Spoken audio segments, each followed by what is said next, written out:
Hey everybody, welcome back to the Build Show Network. Steve Basic Architect here. I'm out in the garage of our proper modern home being built up here in Maine. I got one of the general contractor partners here and one of the clients, right? Her and her husband are building this beautiful home and they happen to be the contractor also. So today we're going to talk about air barrier continuity, and I thought, man, this garage is a perfect place to discuss it. So you can see that we used the Siga MyVest SA on the outside of the wall. That's our weather-resistant barrier. The SA stands for self-adhesive, so it basically has a pressure-sensitive side to it that basically goes up as tape. But the important thing is that the sequencing of putting this on is ultra important in the whole scheme of things in terms of an air barrier. As you can see up there, the MyVest goes behind the roof truss and continues all the way up the wall. So when you think about it conceptually, you build the house, we put the MyVest on there, and then we build the garage up to it. Traditional framing would suggest you build the house, you put the garage trusses, and then we run the Siga MyVest, but then we'd have problems of getting it behind the trusses. So Christy, I know you probably have some stories, and we can't tell them all about the builder, but you know, were they reluctant? Was it a little bit of work to get them to work a little out of sequence, think a little differently? Great question. Yeah, I think getting the buy-in from some of our subcontractors can be a challenge when you're working with new products and you're building things a little bit differently than they're used to doing. Right. Like you said, we built the house first, and then we wrapped it before we even started construction on the garage. That wasn't too much of a difficult buy-in. I think the real buy-in was working with a new product that they weren't familiar with. So involved a little bit of training, a little bit of coaxing. We had to remind the subcontractor, the framer, that you do indeed need to press in order to get actual adhesion to the wall. Well, what's interesting is Siga even puts the reminder, right? Press. It's a self-adhesive PSA, pressure-sensitive adhesive. It only works if you apply it. That's right. So that's right. But I think once we had a little bit more training involved and went through the process and explained how the material worked, he was a bit reluctant, but we did get the buy-in from him, and eventually he was applying it the way it's supposed to be applied. We did have to go over some of the pieces that he had already installed prior to that, but it's really important to have these conversations early up front so that they know, in fact, what they're supposed to be doing, and they don't feel like they're doing more work than maybe they bid on originally. And what's interesting to me always is having those meetings up front and having those conversations. Everybody always learns something. I've done a bunch of houses with this, running on the outside, but that framer just brings another perspective. So it's an opportunity for him to share some of his experience and knowledge and yours and Kurt's, and come together as a team, collaborate, and then be in search of the perfect solution. So great job. You guys are killing it on this house. I can't wait to see more of it go up. Let's head back to the studio. We'll pull out some details and we'll talk about some air barrier continuity. All right. Well, Christy was out there, gave us much needed support in that video where we talked about the continuous air barrier. Great client, great builder, trying to do the right thing. Most importantly, they're setting the example, which I greatly commend. So anyways, got Big Red, got the building section here. So let's talk about it a little further, carry on the discussion. So let's have at it. All right, so no detail today. We got building section. What are we looking at? Well, we have the house over here, and we have the garage over here. This is simply just the staircase that gets carved out in that little foundation well that takes us down into the basement, and this just happens to be a section through the staircase there. But the important thing here is to understand what is our air barrier strategy, right? You've heard me talk about the red line test that Joe Stiebrick at Building Science Corporation has coined. And, if we did that red line test, we would say it's our Siga MyVest there. Even though we're in the garage, remember, we were standing right here and we were looking at that Siga MyVest, and that connects to the mud sill to the foundation wall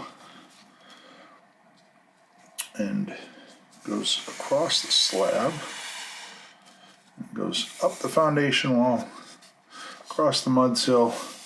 MyVest goes up, and then we had it turn the corner here, and then that becomes the Siga MyRex there. But we've also had taken this up, and we have a secondary air barrier up there. So I call it a tortured path when we have multiple air barriers. And then the roof here, if you saw the other video from a couple weeks back, that's where we talked about that venting the roof on the top side. And then that allows us to put, insulation up there like that, and it gives us some space to run mechanicals up there. So, but getting back to this, once we've established, okay, that's our strategy, then we really need to make sure that the integrity of this air barrier is intact. And then this gets added on, right? So you want to build the box. Tell people, you build the box, and then once that air barrier is on, then you come in and you build the pieces that add to it, right? So this demising wall that's between the piece you add to it and the box has the air barrier already fully intact, and you're basically just taking this and plugging it in on the side of the building, but you're not challenging that air barrier because that air barrier was in place before that first truss goes up. So yeah, that first truss, that first stud on the wall are getting pushed up against that Siga MyVest, right? 500 SA, self-adhesive. That's by Siga. And you're pushing all of these components because this is an unconditioned space, right? It's the garage. You could make it conditioned, and potentially it could be part of the house if you wanted. That's a whole nother discussion. But in this case, it isn't. It's unconditioned, and it's outside. Remember, you've heard me talk about this. You need to understand what your strategy is so you know when you're inside and what is outside, right? There's a line between them. You're either inside or you are outside. There is no gray area, right? No gray area when it comes to air barriers. You're either inside and you're outside. Where you're inside, you want to have full integrity of that air barrier, red line test, and then you want to add whatever pieces you're going to add, garage, screened-in porch, deck, whatever the case is. If it's outside and it's unconditioned, then it gets added to just very much like the little drawing here. So that little section that is coincidental between both the outside unconditioned space and the conditioned area here, that space that is coincidental to it, you want to make sure that that air barrier is fully intact so that you get those air barrier numbers. And since I've been out there, I think it was this morning where they posted something about the air tightness on this house, and we're somewhere in the 0.40 range of ACH at 50 PA, 50 pascals.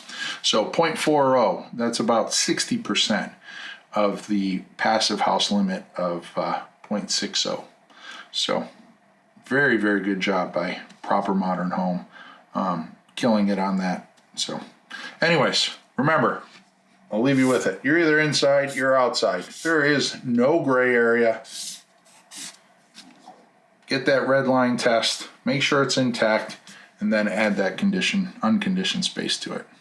All right, so build the air barrier first, add everything to it. It's that simple. So if you're looking for more, Instagram, Steve Basic Architect, posting stuff daily. Go check it out, give it a follow, tell all your friends, join in the discussion. If you still want more, check out the Build Show Network. All of my colleagues here, great information. We got tons of good stuff happening, so go check it out. I love watching all of their videos and try and catch as many of them as I can. And lastly, if you're still looking for a little more, you can catch Jake Bruton, myself, and the Peter Yost on the Unbuild It podcast. Yeah, you can watch it on YouTube or you can listen to it on all the popular audio channels. So there you have it, Unbuild It podcast. But until next time, Steve Basic Architect from the Build Show Network. Long live our buildings.